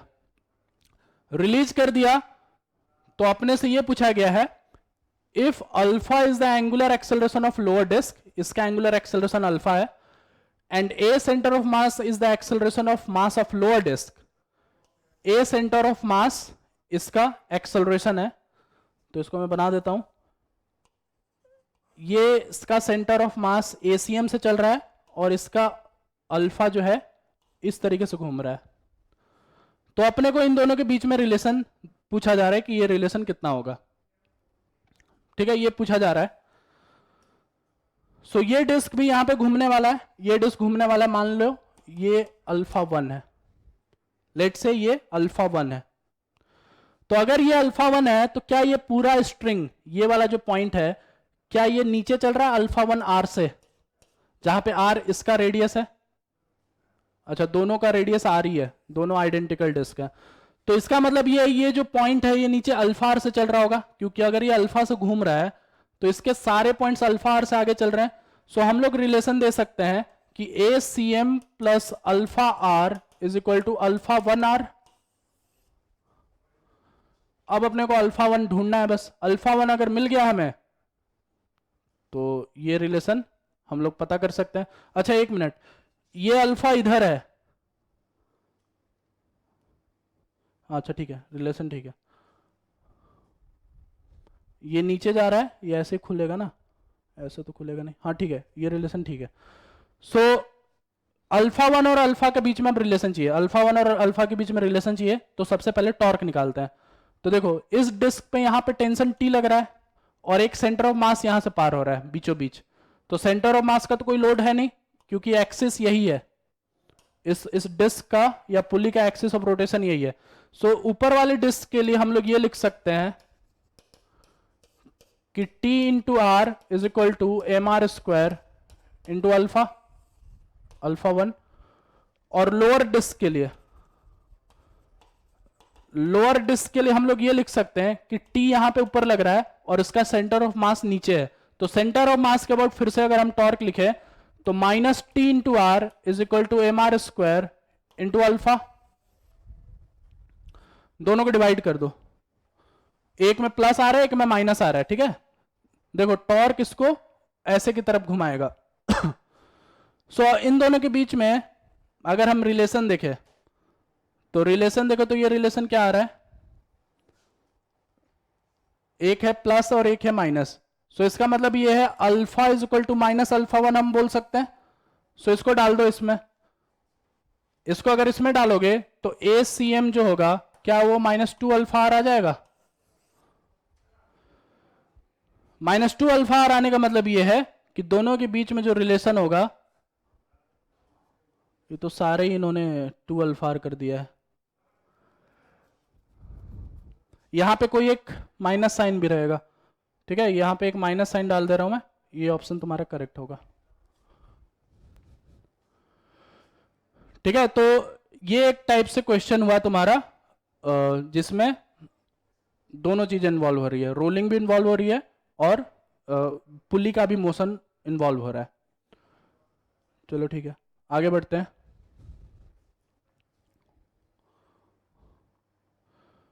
ये क्वेश्चन अभी छोड़ देते हैं, ठीक है, अगले क्वेश्चन पे आते हैं। हाँ, इस क्वेश्चन पे आते हैं। सो ये वाला क्वेश्चन देखो, अब ये जो है ये टॉपिक है टॉपलिंग का, ये टॉपलिंग का कंडीशन है, ये टॉपलिंग के ऊपर ये सवाल है। सो टॉपलिंग का मतलब क्या होता है, टॉपलिंग देखो, टॉपलिंग होता है नॉर्मल से रिलेटेड। नॉर्मल फोर्स जो होता है, जो सरफेस के बीच में जो फोर्स लगता है नॉर्मल फोर्स, वो टॉपलिंग से रिलेट होता है, ठीक है। तो टॉपलिंग का मीनिंग क्या होता है, टॉपलिंग का मतलब होता है सरफेस से कोई ऑब्जेक्ट अगर मान लो सरफेस से कांटेक्ट बना रखा है तो कांटेक्ट एक तरफ से छोड़ देना, दोनों तरफ से नहीं, एक तरफ से छोड़ देना। जैसे एग्जांपल के तौर पे, जैसे मान लो ये दो सरफेस है, ये तुम्हारा मोबाइल, ये एक नीचे का सरफेस है और ये एक ऊपर का सरफेस है।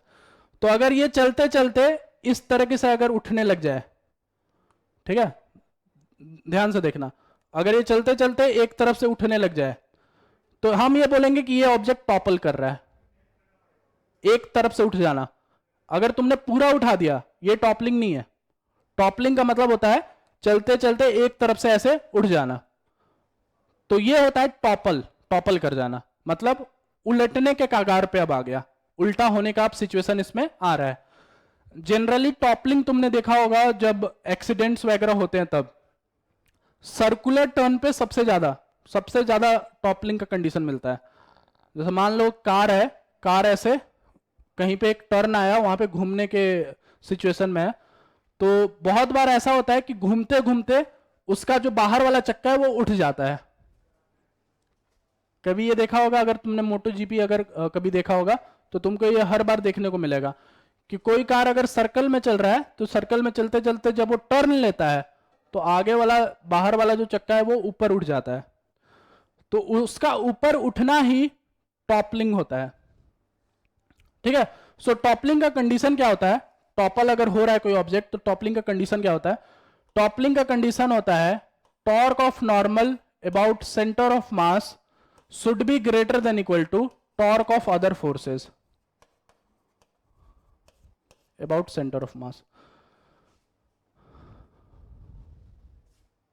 अगर नॉर्मल का टॉर्क अगर बाकी दूसरे फोर्सेस के टॉर्क से ज्यादा हो गया,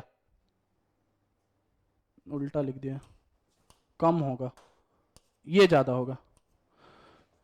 अगर नॉर्मल का टॉर्क बाकी दूसरे फोर्सेस के टॉर्क से अगर कम हो गया तो टॉपल कर जाएगा, तब ये टॉपल कर जाएगा। सो एक्चुअली में प्रोसेस क्या होता है, जैसे मान लो ये ऑब्जेक्ट जो है, जैसे ये एग्जांपल है, जैसे मान लो ये ऑब्जेक्ट जो है टॉपलिंग करना स्टार्ट हो रहा है लेट से, तो नॉर्मल फोर्स इसमें क्या करता है, वो इस टॉपलिंग को रोकने की कोशिश करता है, जितना पॉसिबल रोक सकता है उतना वो रोकने की कोशिश करता है। अभी इस मोमेंट पे नॉर्मल जो है इस ऑब्जेक्ट पे ऊपर के डायरेक्शन में लग रहा है, बिल्कुल सेंटर ऑफ मास के नीचे ऊपर के डायरेक्शन में, तो जैसे ये ऊपर उठना स्टार्ट होगा ये नॉर्मल रोकने के काम में लग जाएगा। तो रोकने के काम में लग जाएगा, इसका मतलब ये है अगर टॉपलिंग इधर हो रहा है, इधर से अगर टॉपल होने की कोशिश में हो रहा है तो ये नॉर्मल शिफ्ट करेगा, शिफ्ट करके इधर की तरफ आना चाहेगा। तो यहां से जब ये आने की मूवमेंट में होगा तो मैक्सिमम देखो ये यहां तक आ सकता है, इस पॉइंट तक शिफ्ट हो रही है, यहां पे नॉर्मल शिफ्ट हो रही है ताकि इधर के डायरेक्शन का टॉपलिंग रुक सके। तो ये शिफ्ट होते होते मैक्सिमम यहां तक आ सकता है। अगर इस पॉइंट पे पहुंचने तक टॉपलिंग रुक गया तब तो नॉर्मल बचा लेगा, इसको टॉपल नहीं होने देगा। लेकिन इस पॉइंट पे पहुंचने के बाद भी अगर ये इसको नहीं रोक पा रहा है तो ये बॉडी टॉपल कर जाएगा। ठीक है, सो इस पॉइंट तक मैक्सिमम लिमिट है उसका, इस पॉइंट तक पहुंचते पहुंचते तक अगर वो रोक पाया तो रुक जाएगा, टॉपलिंग खत्म, मतलब टॉपलिंग वाला सिचुएशन हट जाएगा, और अगर वो नहीं बच पाया तो फिर टॉपल कर जाएगा वो। वैसे ही अगर मान लो मैं इसको इधर की तरफ से रोटेट कराता, लेट से मान लो इधर की तरफ से मैं इसको टॉपल कराता, तो नॉर्मल इधर की तरफ शिफ्ट होता, नॉर्मल इधर की तरफ शिफ्ट होता और मैक्सिमम यहां तक वो शिफ्ट हो सकता है। अगर यहां पहुंचते पहुंचते तक भी अगर टॉपलिंग नहीं रोक पाया, मतलब या फिर वो रिलेशन सेटिस्फाई नहीं कर पाया, तो फिर ये टॉपल कर जाएगा। ठीक है, सो इस क्वेश्चन पे आते हैं। इस क्वेश्चन में देखो क्या दिया हुआ है, cubical block of side L rest on a rough horizontal surface with coefficient of friction mu. तो म्यू यहां पे लगा हुआ है, यहां पे म्यू लगा हुआ है। A horizontal force F is applied on the block as shown in the figure, ऊपर से F लग रहा है। If the coefficient of friction is sufficiently high so that the block does not slide, तो block slide नहीं हो रहा है, ये दिया हुआ है कि ब्लॉक स्लाइड नहीं हो रहा है। बिफोर टॉपलिंग टॉपल हो जाएगा लेकिन अभी स्लाइडिंग नहीं हो रही है, ये दिया हुआ है। Then the minimum force required to topple the block is तो इसका कोई ये नहीं, ये मोशन वाला, ये मोशन नहीं हो रहा है।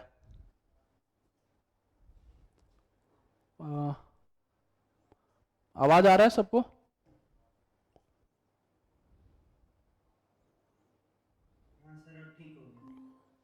अब ठीक है, अभी ठीक है, आवाज आ रहा है?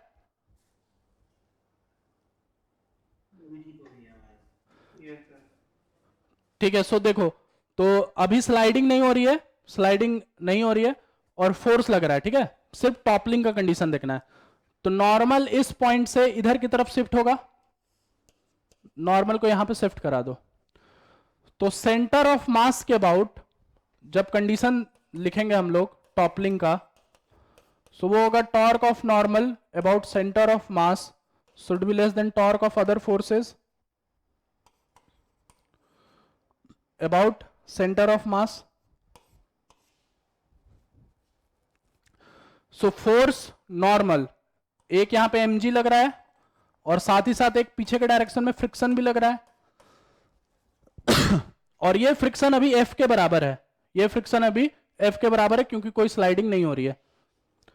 तो सेंटर ऑफ मास के अबाउट नॉर्मल का टॉर्क देखो कितना हो जाएगा, N into L by two, this should be less than equal to torque of other force. तो F का टॉर्क होगा F into L by two और एक फ्रिक्शन का भी टॉर्क है जो F के ही बराबर है, तो क्या वो friction into L by to हो जाएगा। ये फोर्स इसको इधर घुमा रहा है, ये फ्रिक्शन भी इसको उधर घुमा रहा है, दोनों ऐड हो जाएगा इस वजह से। देखो सेंटर ऑफ मास के अबाउट ये इसको इधर घुमा रहा है इधर, और ये भी इसको इधर ही घुमा रहा है, इस वजह से दोनों ऐड हो गया। सो फ्रिक्शन अभी अपने मैक्सिमम पे नहीं है, इस वजह से हम इसको F से रिप्लेस करेंगे। सो ये N जो कि यहां से हम लोग mg के बराबर कर सकते हैं, ऊपर नॉर्मल नीचे mg, so mg into L by two is less than equal to 2FL। So इसका मतलब ये हुआ F is greater than equal to mg by 4। So mg by 4 मतलब ये तुम्हारा आंसर हो जाएगा mg बाई 4। मिनिमम फोर्स इतना लगना चाहिए ये है तुम्हारा टॉपलिंग का कंडीशन, ठीक है। सर इसमें एल वैल्यूज कहां से आएगा, वहां से फिर से रिपीट करो। एल ये क्यूब का ये दे रखा है पूरा लेंथ, तो नॉर्मल जो है इस एक्सिस से एल बाई टू पे है, फोर्स भी एल बाई टू पे है और फ्रिक्शन भी एल बाई टू पे है, इस वजह से सबके लिए एल बाई टू आ रहा है, ठीक है। Okay sir.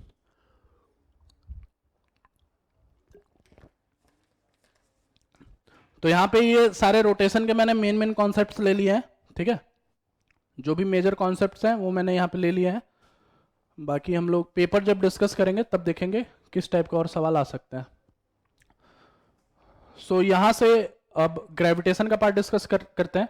तो ग्रेविटेशन में भी जो मेन चीज़ें हैं बस मैंने वो ले रखा है यहाँ पे, और बाकी फिर पेपर में देखेंगे किस टाइप के क्वेश्चंस आते हैं। सो ये सवाल देखते हैं जल्दी से। सो यहाँ पे सवाल ये है, what is the increase in potential energy of the body with mass m if the body is taken at height h and which is equal to the radius r। so यहाँ पे तुमको दो चीजें याद रखनी है, g की value height के साथ। तो जनरल फॉर्मूला होता है gm by R plus H square. अगर h की वैल्यू r से बहुत कम है तो इसको हम लोग लिख सकते हैं gm r square 1 minus 2h by R. h की वैल्यू r से बहुत ही कम है, अगर r से कम नहीं होगा तो ये फॉर्मूला चलेगा। और अगर डेप्थ के साथ देखें तो डेप्थ के साथ इसका फॉर्मूला चलता है gm by R square into 1 minus D by R. ये हमेशा वैलिड है, ये d तुम छोटा वैल्यू लो या बड़ा वैल्यू लो सभी के लिए वैलिड होगा, तो ये ऑलवेज वैलिड, ठीक है। तो ये जो है ये तुम्हारा g का वैल्यू है, इसको हम लोग बोलते हैं एक्सेलरेशन ड्यू टू ग्रेविटी, या फिर दूसरे टर्म्स में बोलो ग्रेविटेशनल फील्ड। अभी तक इलेक्ट्रोस्टैट्स या इलेक्ट्रोडायनेमिक्स कभी आया नहीं है तुम्हारी लाइफ में, जब इलेक्ट्रोस्टैट्स आएगा तो हम इसको फील्ड की नजर से भी देखेंगे, इसको हम ग्रेविटेशनल फील्ड बोलेंगे। तो ग्रेविटेशनल फील्ड की वैल्यू विथ हाइट h ये होगा और विथ डेप्थ ये होगा। हाइट और डेप्थ तो सब कुछ समझ रहे हैं, जैसे मान लो ये अर्थ है और ये उसका सेंटर है, तो यहां से अगर हाइट h है तो g की वैल्यू ये, और सरफेस से अगर डेप्थ d है तो इस पॉइंट पे g की वैल्यू ये, ठीक है। सो ये है एक्सेलरेशन ड्यू टू ग्रेविटी। अब अपने को इंक्रीज इन पोटेंशियल एनर्जी पूछा जा रहा है। सो पोटेंशियल एनर्जी जो होता है ये वर्क एनर्जी पावर में देखा ही था हमने, वो mg इंटू एच के बराबर होता है। mgh होता है पोटेंशियल एनर्जी, सरफेस से हाइट h पे है तो। और अगर वो सरफेस से नीचे जाएगा तो इसका मतलब ये है कि वो mg इंटू माइनस डी हो जाएगा। सरफेस को हम लोग जीरो पोटेंशियल एनर्जी अगर हम लेके चले तो।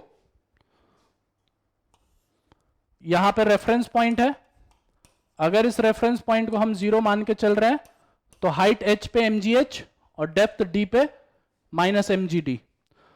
सो h की वैल्यू जो है वो रेडियस ऑफ अर्थ के बराबर है। इसका मतलब जो अर्थ की g की वैल्यू होगी, जो g की वैल्यू होगी वो gm by R plus H square से देंगे।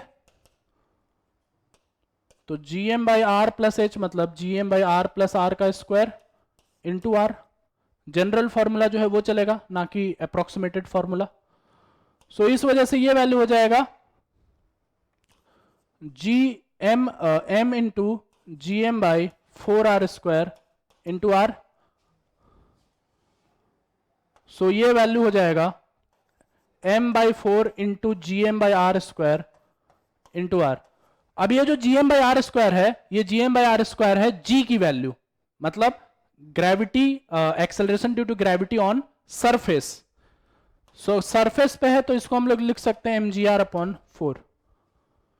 g जो होता है वो होता है acceleration due to gravity on surface,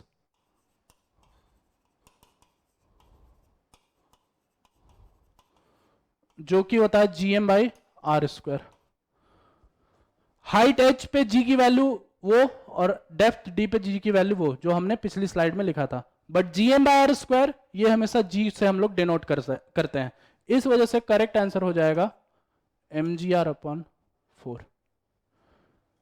ठीक है, ये है डेप्थ और हाइट का कॉन्सेप्ट इसमें।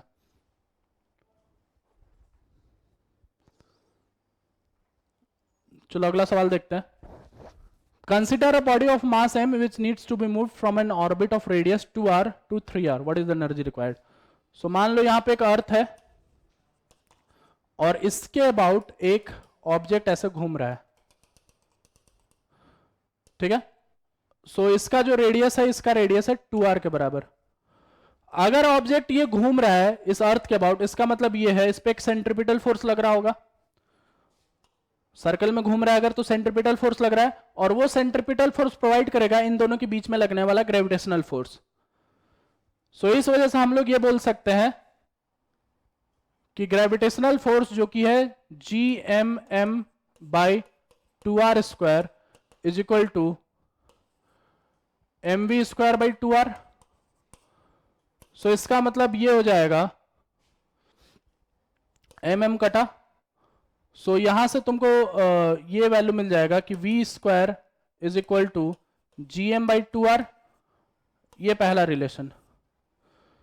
सो v square equal to gm by 2r, ये आ गया रिलेशन। सो इसका मतलब अगर हम इसकी टोटल एनर्जी अब लिखें तो टोटल एनर्जी लिखेंगे इसमें, तो एक आएगा काइनेटिक एनर्जी और दूसरा आएगा potential energy. So kinetic energy ऊपर से लिख सकते हैं हाफ mv स्क्वायर, और पोटेंशियल एनर्जी इन दोनों के बीच में जो कि होगा माइनस gmm बाई 2r। ये इसका पोटेंशियल एनर्जी लेके चलेंगे हम लोग। अच्छा, यहां पे एक चीज और बताना मैं भूल गया कि जब हम दो बॉडीज का, बड़े बड़े बॉडीज का अगर हम पोटेंशियल एनर्जी लेते हैं, अर्थ की बात नहीं कर रहा हूं मैं, जनरल में अगर मैं पोटेंशियल एनर्जी की बात कर रहा हूं, तो इसमें रेफरेंस पॉइंट बाय डिफॉल्ट बड़े बड़े बॉडीज के लिए, मैं अर्थ सरफेस के रिस्पेक्ट में बात नहीं कर रहा हूं जो पिछले वाले क्वेश्चन में था। ठीक है, अगर बड़े बॉडीज की बात हो रही है तो reference point by default infinity को लिया जाता है। मतलब at infinity reference point is taken, मतलब यहां का पोटेंशियल एनर्जी जीरो के बराबर होता है। सो अगर ये जीरो के बराबर है तो इन दोनों के बीच में जो पोटेंशियल एनर्जी का फॉर्मूला चलेगा वो माइनस gmm बाई आर का होगा। दो ऑब्जेक्ट्स हैं, दोनों ऑब्जेक्ट के बीच में potential energy minus gmm by R. So हमेशा gravitational potential energy by default किसी भी ऑब्जेक्ट के बीच में निगेटिव होगा। लेकिन यही पोटेंशियल एनर्जी अगर हम अर्थ पे चले जाते हैं तो वहां पे जनरली हम रेफरेंस पॉइंट सरफेस को लेते हैं। तो सरफेस को लेते हैं तो जनरली हाइट h पे अपने को वो पॉजिटिव दिखती है, जैसा कि हमने पिछले सवाल में भी देखा था। लेकिन अगर बड़े बॉडीज की बात करेंगे तो इंफिनिटी पे रेफरेंस पॉइंट आएगा, इस वजह से फॉर्मूला इसमें थोड़ा अलग चलेगा। ठीक है, सो अगर मैं यहां पे v की वैल्यू रखूं और इन दोनों को सॉल्व करूं, तो इन दोनों को सॉल्व करोगे तो ये तुमको टोटल एनर्जी मिल जाएगा minus G M M by, देखो यहां पे रखो जी एम बाई, ये कितना हो जाएगा, half M G M by 2r minus G M M by 2r। इसका मतलब ये आ गया माइनस, इसका मतलब ये आ गया minus G M M by 4r। इस ऑर्बिट में जो एनर्जी अभी है इस बॉडी के पास वो है minus G M M by 4r। तो अगर इसका रेडियस मैं 2r से 3r कर दूं, 2r से 3r कर दूं, तो क्या मैं ये बोल सकता हूं कि टोटल एनर्जी जो होगा वो minus G M M by, वो आ रहा था 2 इंटू 2r आ रहा था ना, ये आ रहा था रेडियस 2r के लिए। तो अगर 3r के लिए अगर मैं लिखूं, 3r के लिए लिखूं, तो इसके लिए मैं लिख सकता हूं G M M by 2 into 3r। ये होगा टोटल एनर्जी जो रेडियस 3r पे होगा। इसका अगर प्रूफ चाहिए तो simply half M we square minus G M M by 3r कर दो, तो ये वाला फैक्टर तुमको मिल जाएगा। सो टोटल एनर्जी रिक्वायर्ड, अगर हम टोटल एनर्जी की बात करें तो इन दोनों को माइनस करने से टोटल एनर्जी मिल जाएगा, final energy minus initial energy. Final energy minus initial energy से जो एनर्जी तुमको मिलेगा वही उतना ही एनर्जी चाहिए ऑर्बिट बदलने के लिए। सो इन दोनों को माइनस करो और माइनस करके देख सकते हो ये जो वैल्यू आएगा 6 माइनस 4 मतलब 12, 2/6। सो ये वाला तुम्हारा आंसर आएगा, बी आंसर आएगा। इन दोनों को माइनस करके देख सकते हो, final minus initial minus G M M by 6r minus of minus G M M by 4r। इन दोनों को माइनस करोगे तो ये तुम्हारा आंसर आ जाएगा। हाँ ठीक है, यही आंसर आएगा। सो ये है तुम्हारा पोटेंशियल एनर्जी और ऑर्बिट का क्वेश्चन। चलो ठीक है, आगे बढ़ते हैं।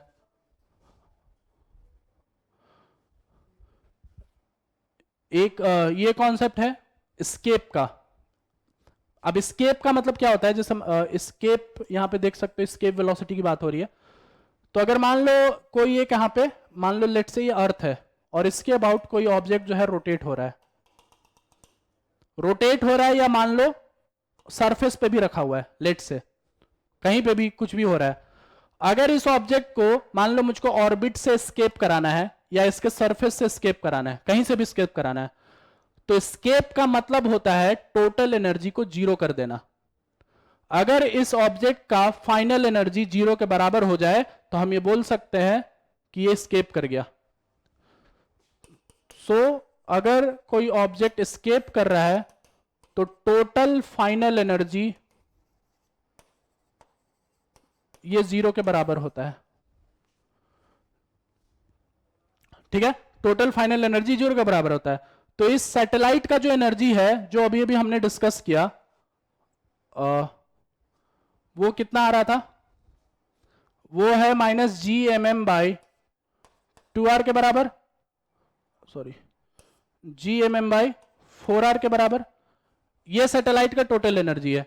और जो ऑर्बिटल वेलोसिटी है, ठीक है, जो ऑर्बिटल वेलोसिटी है वो हमने निकाला था v square is equal to G M by R square.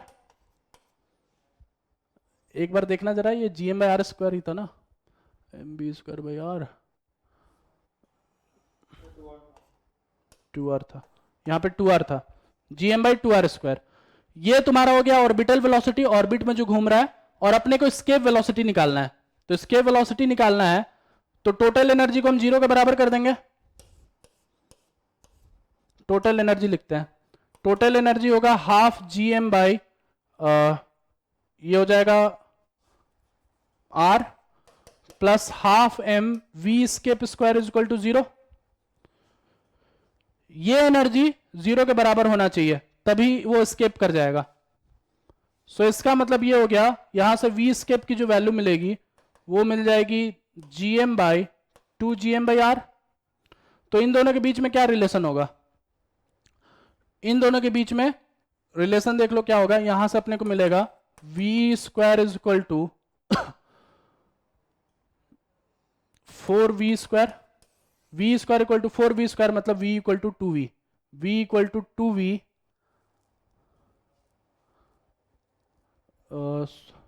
एक बार वो देखो वापस से, वो 2 का फैक्टर था या सिर्फ यहाँ पे 2 का फैक्टर नहीं होगा।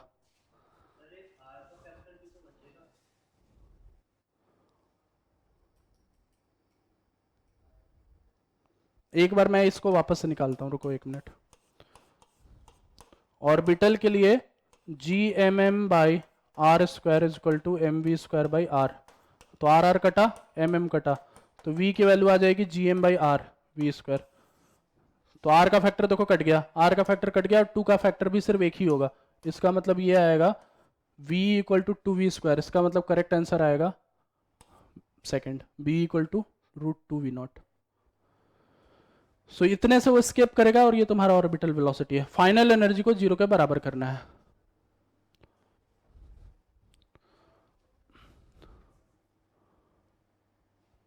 चलो ठीक है, ये लास्ट प्रॉब्लम है। The distance between the closest planet and the sun is r1। So planetary system में मतलब प्लैनेटरी सिस्टम जो होता है, जो हम लोग सन के अबाउट लेते हैं, तो उनका जो मोशन होता है वो हम इलिप्टिकल लेके चलते हैं, वो सर्कुलर लेके नहीं चलते हैं। जैसे मान लो यहाँ पे सन है और कोई प्लैनेट है, तो ये प्लैनेट इलिप्स में घूमता है। इसी पे केपलर्स लॉ डिजाइन किए गए हैं। ठीक है, तो केपलर लॉ का ये एप्लीकेशन है जो डायरेक्टली मैं यहाँ पे ले रहा हूं। तो प्लैनेट यहाँ पे ऐसे घूम रहा है और सन यहाँ पे है। क्लोजेस्ट डिस्टेंस है r1, क्लोजेस्ट डिस्टेंस यहाँ पे है जो कि है r1। इस पॉइंट पे प्लैनेट सबसे नजदीक होगा। और जो तुम्हारा फारदेस्ट डिस्टेंस है वो है r2। फारदेस्ट डिस्टेंस मतलब ये वाला डिस्टेंस जो कि है r2, एंड वाला पॉइंट। तो linear velocity of this planets are v1 and v2। यहां पे इसकी वेलोसिटी v1 है और यहां पे इसकी वेलोसिटी v2 है। सो अपने को ये पूछा गया है कि what is the ratio of v1 and v2। तो रेशियो निकालने के लिए देखो यहां पे क्या कर सकते हैं हम, इसके अबाउट हम क्या कर सकते हैं, एंगुलर मोमेंटम कंजर्व कर सकते हैं। इस प्लैनेट पे सिर्फ एक ही फोर्स लग रहा है जो कि लग रहा है ग्रेविटेशनल फोर्स। इस प्लैनेट पे एक ही फोर्स लग रहा है जो कि लग रहा है ग्रेविटेशनल फोर्स। तो वो रेडियल डायरेक्शन में आ रहा है। अगर मैं सन को एक्सिस ऑफ रोटेशन मान लेता हूं तो क्या इसका टॉर्क 0 हो जाएगा इन फोर्सेस का। सो टॉर्क अबाउट सन अगर 0 हो गया, सो इसका मतलब मैं ये बोल सकता हूं कि L1 is equal to L2। जो एंगुलर मोमेंटम यहां पे है वही सेम एंगुलर मोमेंटम वहां पे भी होगा।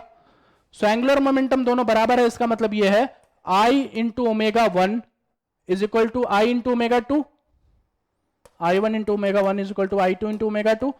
So I1 into ω1 is m r1 square into ω1 is equal to m r2 square into ω2। mm कटा। सो ω1 इंटू r1, ω1 इंटू r1 है v1 के बराबर। सो ये हो जाएगा r1 इंटू v1 और ये वाला टर्म हो जाएगा r2 इंटू v2। इसका मतलब v1 by v2 is equal to r2 by r1। So ये तुम्हारा रिलेशन हो जाएगा, मतलब ये तुम्हारा करेक्ट आंसर हो जाएगा सी। ठीक है, तो रोटेशन और ग्रेविटेशन के जो मेजर टॉपिक्स थे वो मैंने यहां पे ले लिया है। ठीक है, चैप्टर ओवरऑल बहुत बड़ा चैप्टर है।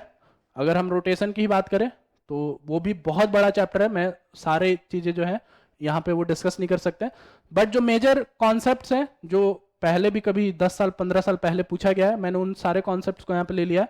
अगली क्लास से हम पेपर डिस्कशन पे फोकस करेंगे। ठीक है, ऑप्टिक्स, फ्लूइड और SHM wave, thermodynamics, electrodynamics, optics, modern physics, ये सारे टॉपिक्स हम पेपर से ही कवर करेंगे, क्योंकि ये सारे टॉपिक्स अपने आप में ही बहुत बड़े टॉपिक्स हैं। और जैसा मैंने तुमको बताया कि बहुत ही गिने चुने सवाल इससे पूछे जाते हैं। सबसे ज्यादा सवाल ऑप्टिक्स से आता है, ये मैं मानता हूं कि ऑप्टिक्स से सबसे ज्यादा सवाल आता है, लेकिन बाकी जो पूरा सिलेबस है उसमें से हर जगह से थोड़ा बहुत आता है, हर जगह से आता है लेकिन थोड़ा बहुत करके आता है। इस वजह से उनके हम क्वेश्चन ही डिस्कस करेंगे, वो ज्यादा अपने लिए फायदेमंद होगा। तो मैकेनिक्स यहां पे मैंने तुमको पूरा जितना भी रैपिडली हो सकता था बता दिया है। अब पेपर पे हम लोग फोकस करेंगे। सो अभी के लिए यहीं पे रुकते हैं क्लास को, और अगली क्लास में मिलेंगे हम, ठीक है।